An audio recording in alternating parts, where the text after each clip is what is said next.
Muy bien, voy a procurar ser breve en el sentido que el formato, sabemos, de lo que planificó don Jorge Vargas ha sido de alguna manera alterado, pero obviamente también es menester reconocer que nosotros hemos procurado compartir y de alguna manera fundamentalmente aprovechar todo lo que se investigó, se desarrolló desde la etnografía, desde la parte del folclore, la sociología cultural, la historia del siglo XX. Y claro, insignes, repito la palabra, intelectuales hondureños, hondureñas, han contribuido muchísimo, bolivianos y bolivianas, para que nosotros ahora utilicemos como una plataforma teórica todos esos saberes.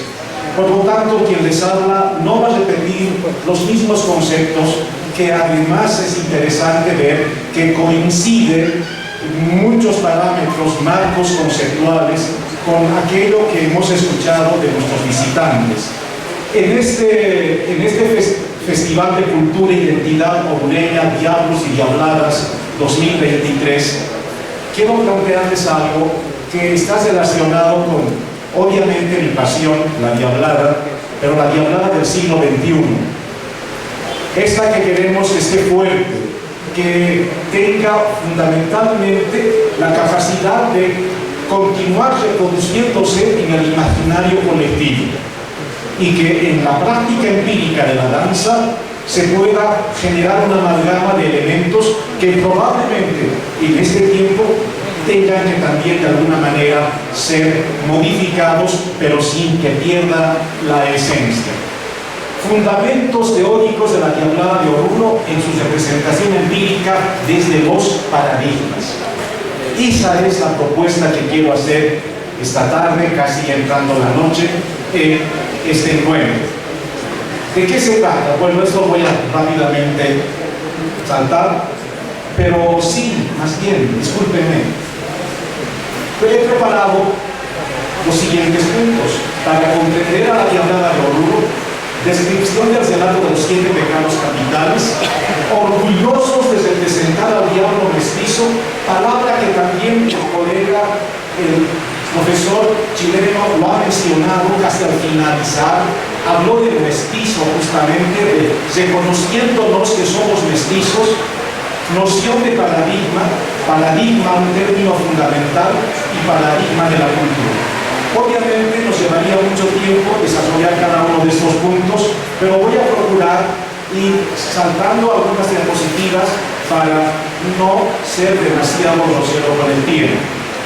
¿Cuáles son los ejes analíticos de la diablada? Y mis estudiantes, perdón que lo hablo en primera persona, seguramente que ahora, al escuchar las alocuciones anteriores, han confirmado varios conceptos que nosotros hemos manejado a la sazón de dar ejemplos, de matizar un poco nuestras clases con aquello que nos apasiona, que llena nuestra vida, que nos hace sentir parte de algo, la diablada de Oruro. Pero a la par de ello, metodológicamente es lo que nos interesa a nosotros abordar, pero no desde ese sentido nacionalista, como decía también, recomendándonos que no hagamos eso, y eso es evidente, el expositor anterior, sino más bien entendiendo de que nosotros, para estudiar la diablada de Oruro, tendríamos que partir primero de 4 ejes temáticos ya propuestos en el siglo XX por doña Julia Elena Fortuna. Y aquí estamos hablando precisamente de estudiar la diablada como mito y leyenda, la diablada como danza y coreografía, la diablada como vestuario, y algo que también me ha gustado muchísimo, lo que ha mencionado anteriormente.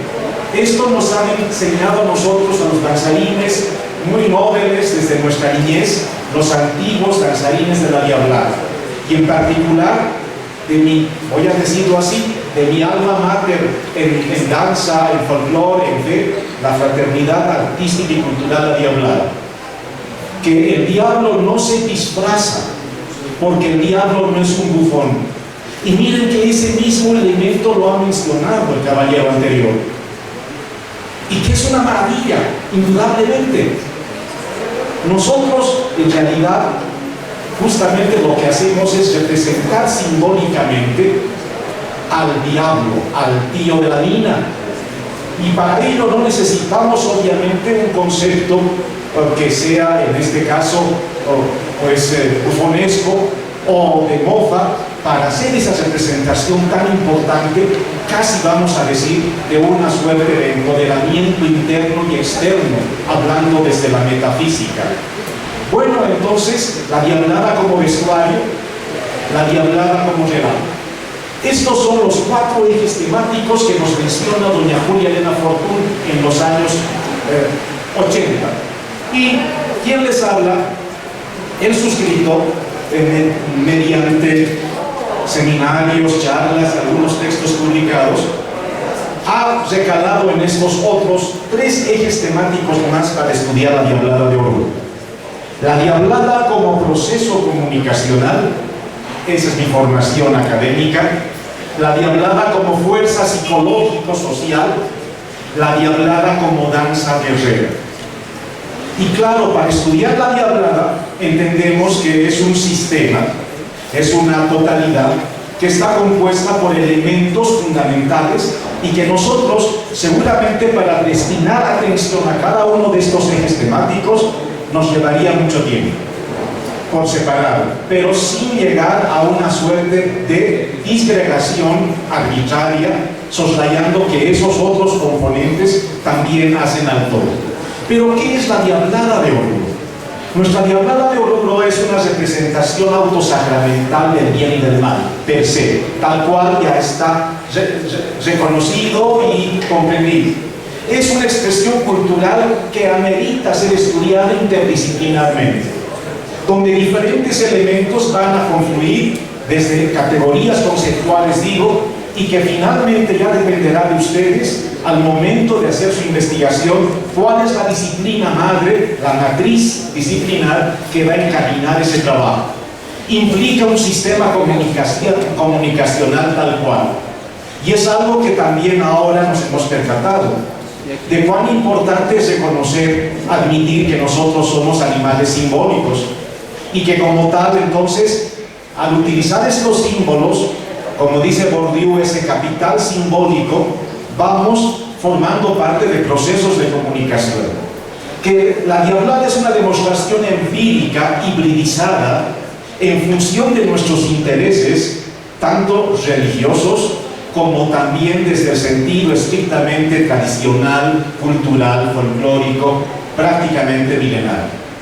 Esta diapositiva me ha traído muchos problemas, les cuento, pero que en realidad, gracias a estos encuentros de cultura y sobre todo por el empeño que tiene, por su tenacidad, don Jorge Vargas Luza, está procurando que el imaginario colectivo orureño, nacional ojalá, vaya cambiando poco a poco.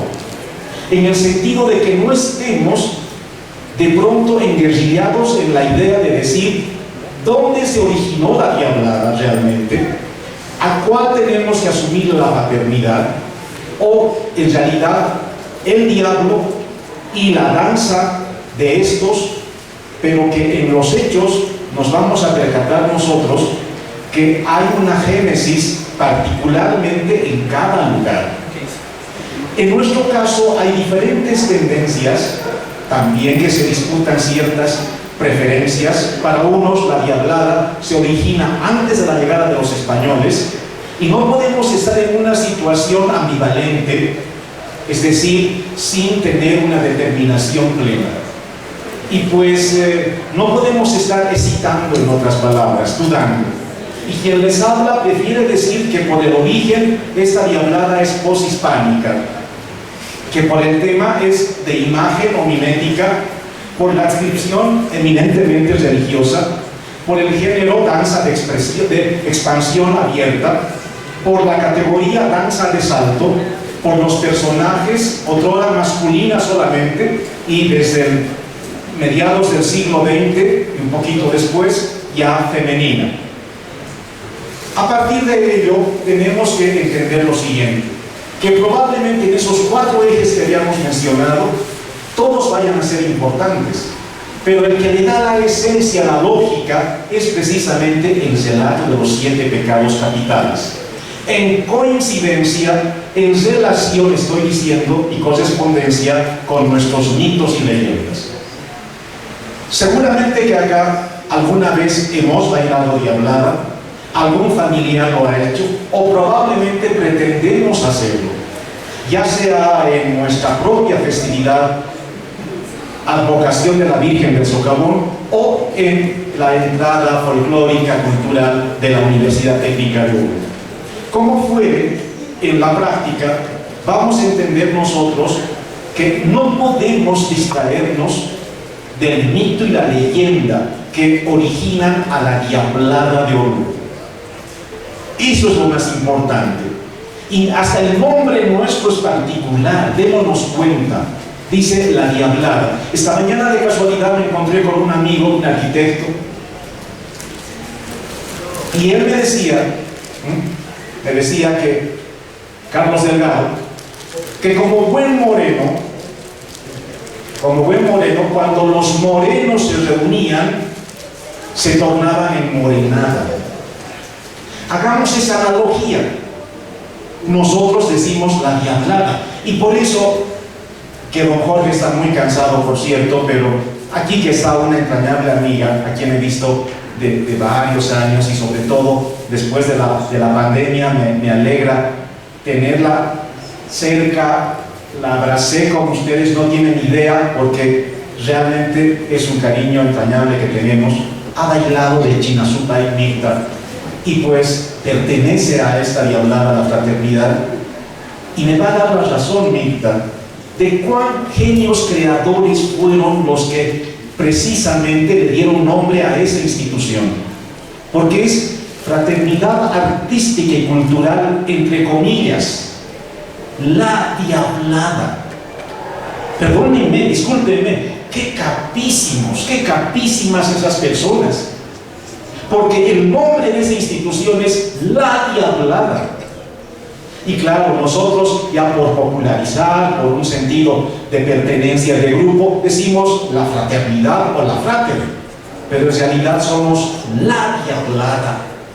Fíjense ustedes, qué concepto más interesante, porque tiene que ver con la cosmovisión andina, con el sentido comunitario, que al unísono, en coordinación única, lo que no hacen las otras expresiones taxísticas con diablos, que cada cual tiene su propia riqueza, su particular patrimonio cultural, su tradición ancestral, milenario, legendario, sempiterno.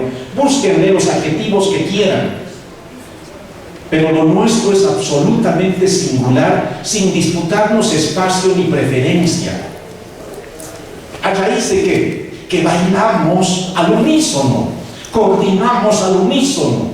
¿Quién nos dirige? El ángel, el arcángel Miguel. Y claro, nosotros hacemos una euritmia. ¿Qué es la euritmia? Es ese orden sincronizado que todavía estoy diciendo, ahora nos hemos relajado un poco.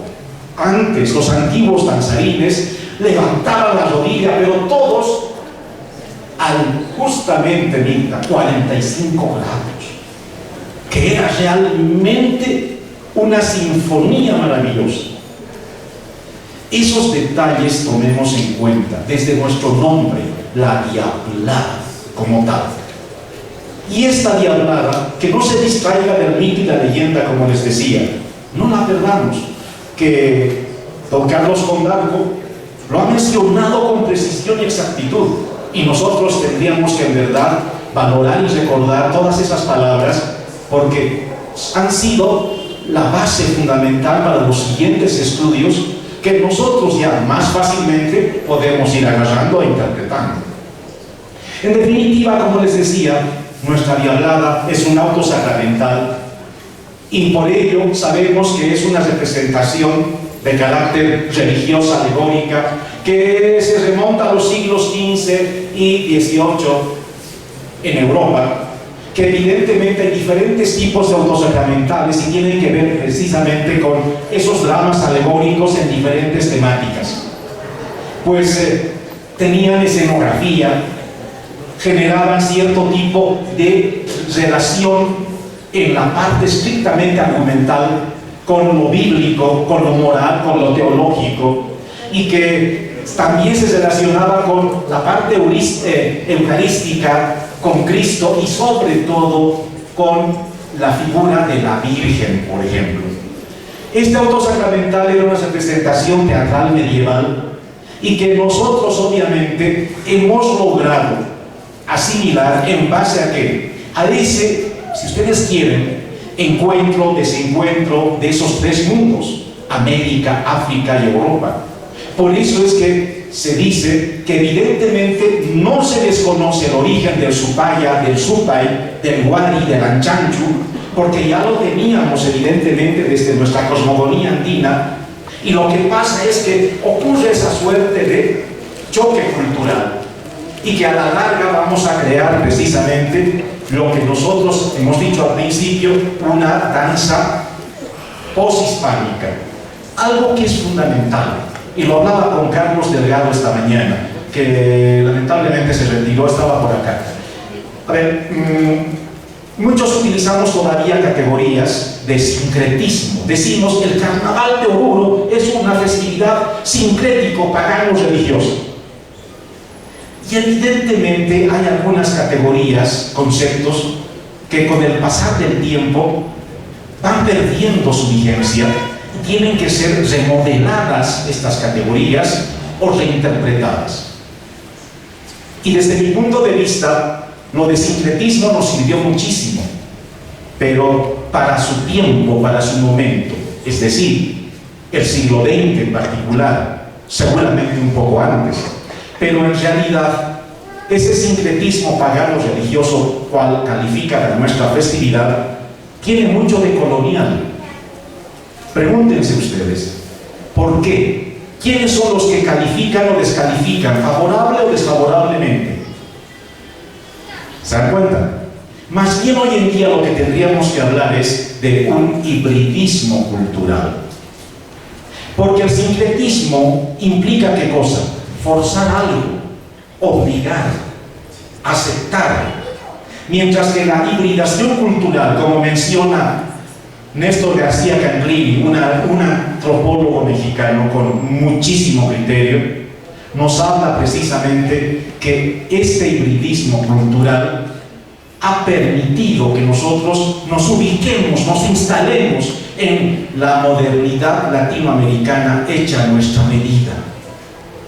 Porque a momentos podemos ser muy premodernos y otros, el rato que queramos, saltamos y nos volvemos muy modernos. O si queremos, hasta podemos presumir de ser postmodernistas, aunque Niklas Luhmann nos diga que todavía no hay que ser tan precipitados, entendiendo de que no es un paradigma como tal. O inclusive hay otros que dicen que ya estamos en la plusmodernidad.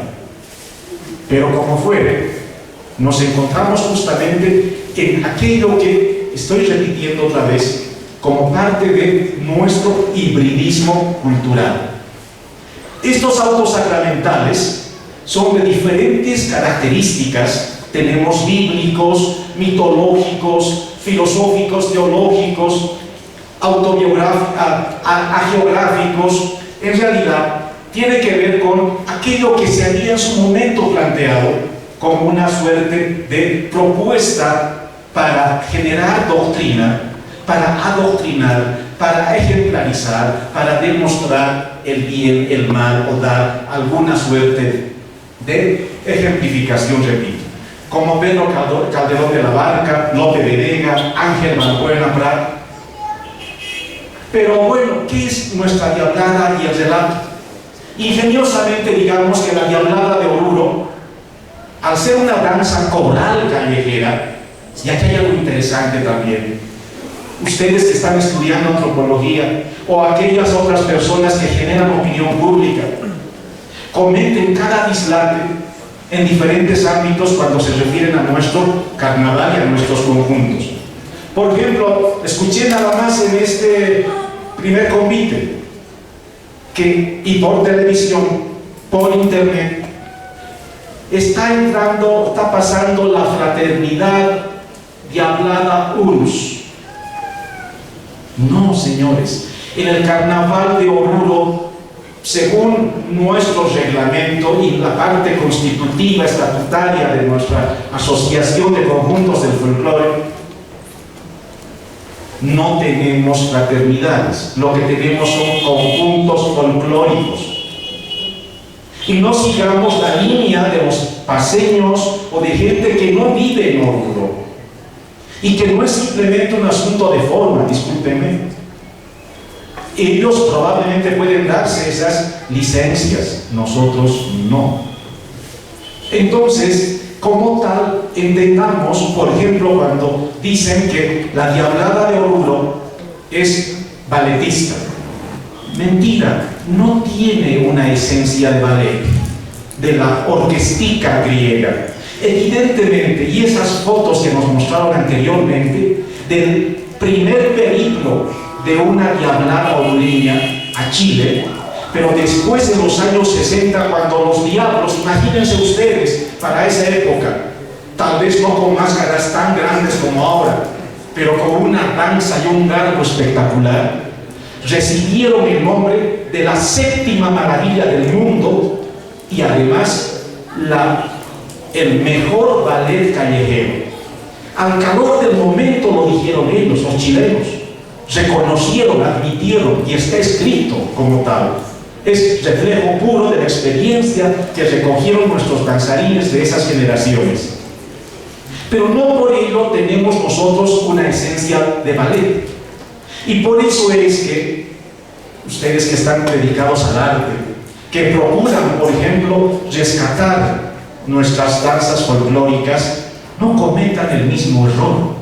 Llamamos ballet folclórico. Desde ahí ya cometemos un terrible error, por lo menos en lo que defiendo, la Diablada de Oruro. Nuestros movimientos no son balletistas, son resultado de un aprendizaje empírico, del cual se originó hasta llegar a esa suerte de bailar como antes lo hacíamos en trapecio. Pero pasaron generaciones, días, meses, años, décadas, para que se perfeccione nuestra danza.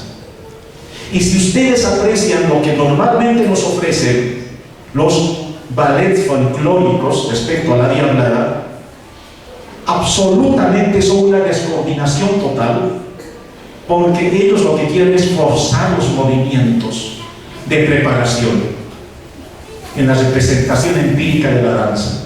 Otro gran error. Otro error que escuché, pero de La Paz, que los diablos usan mantas.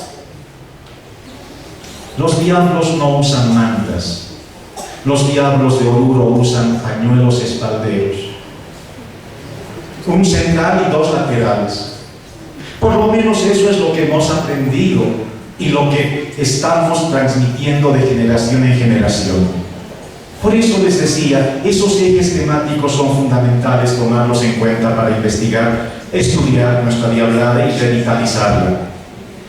Es una representación atrayente, ya lo sabemos, huelgan palabras al respecto, en el ritmo, armonía, pasos, saltos largos, vueltas y contravueltas. Es una mimética estratégicamente diseñada para dar un contenido, un mensaje. Utiliza indudablemente una representación conceptualmente hablada de forma universal y que en esencia es la lucha del bien y del mal, ese arte dramático, maravilloso, que nos permite a nosotros entender que hay precisamente toda esta capacidad de transmitir a través de nuestra diablada la emoción, el sentimiento, la razón, la percepción, la intuición, la experiencia, la emoción, el aprendizaje y el conocimiento. En realidad, todo este impacto simbólico lo podemos analizar a partir de este modelo comunicacional, donde no solamente se encuentra un tradicional emisor, receptor, sino hay un sujeto, actor, transmisor, un observador, y que a la par de ello el mensaje simbólico se lo transmite de diferentes maneras desde la metalingüística. Por eso es que decimos que la diablada supera los límites de la lingüística, porque es la manifestación, la expresión cultural de aquello que nosotros podemos procurar dejarnos entender a través del metalenguaje, de las metáforas del cuerpo, de la comunicación artefactual, de la música y la danza. Esta situación funciona como una bisagra para nosotros y coincide también con lo que han mencionado los otros expositores: el bien y el mal, entre el bien y el mal, lo nuevo y lo viejo, lo material y lo espiritual, lo humano y lo divino. Por eso es que nosotros encontramos diferentes modos de construcción y reinterpretación semiótica de la realidad, a partir de la interpretación que hacen nuestros danzarines de la Diablada de Oruro, pero que en detalle, procurando precisamente llegar a este origen híbrido, hacen que se respete mito y leyenda. Esta contradicción conceptual entre el Supaya, Wari, Wari, el Anchanchu, como dije hace rato, con el diablo occidental, ¿qué es lo que va a provocar? El tío de la mina. Y la relación entre mito y leyenda provoca una expresión cultural que es una manifestación propia del patrimonio cultural folclórico, donde la cultura es comunicación, una corriente eminentemente semiótica de Humberto Eco, un complejo sistema simbólico que amerita de un profundo estudio, de una investigación, que usa metalenguajes convencionalizados y que obviamente está muy enraizado en nuestro imaginario colectivo. Esta tarea no termina, es permanentemente refecundada, podemos decirlo. ¿A partir de qué? De estas preguntitas. ¿Para qué bailamos de diablos? ¿Qué es la danza para la gente social de la Diablada? ¿Para el que baila la Diablada? ¿Sirve para algo bailar de diablo? ¿La danza de la Diablada tiene relación con la vida o la cosmovisión? Y claro, tareas que nosotros pudiéramos desarrollarlas en base a esta lógica, a la legitimación cultural, dada por nuestra vocación a la Virgen del Socavón, que se constituye un agente mediador en función de lo que nosotros queremos realizar. Por eso que el danzarín no intenta representar al diablo, sino que se siente parte física y ontológicamente de lo que está personificando. Y los que hemos bailado diablada, queremos seguir bailando diablada, lo entendemos de esta forma. Y aquí viene una cita de César Bermúdez que a mí me fascina muchísimo, que ganó un premio, el primer premio de literatura en los años 60 con su cuento Las serpentinas del diablo. Esta interpretación, no la voy a leer tal cual, pero está en la diapositiva. Ahí entran en parada resonante los diablos vestidos de hombres o los hombres vestidos de diablos. Una metáfora realmente maravillosa, que tiene que ver con nuestra identidad, con lo que nosotros representamos. Representa nuestra forma de vida, nuestro estado mental, la forma en que nos autoidentificamos y procuramos sentirnos parte de esta sociedad.